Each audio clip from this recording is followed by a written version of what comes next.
যিবিলাক সমতাৰূপী অজ্ঞাত ৰাশিৰ নিৰ্দিষ্ট মানৰ কাৰণেহে সত্য সেইবিলাক হৈছে সমীকৰণ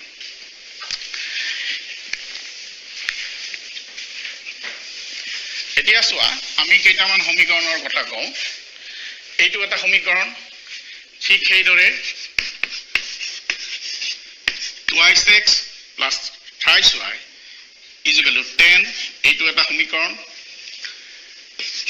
x square plus 3x plus 4 is equal to 0 এইটো এটা সমীকৰণ বা 2x cube minus 4x square plus 6x minus 11 is equal to 0 এইটো এটা সমীকৰণ আমি ইয়াত চাৰিটা সমীকৰণ লৈছো এই সমীকৰণ গেটাৰ ভিতৰত এইটো হৈছে দ্বিঘাত সমীকৰণ কিয় দ্বিঘাত সমীকৰণ ইয়াত এই সমীকৰণটোত যেটো বহুপদ জড়িত হৈ আছে ইয়াত চলকৰ সৰ্বোচ্চ ঘাত 1 x ৰ ওপৰত ঘাত 1 ইয়াত দুটা চলক আছে x আৰু y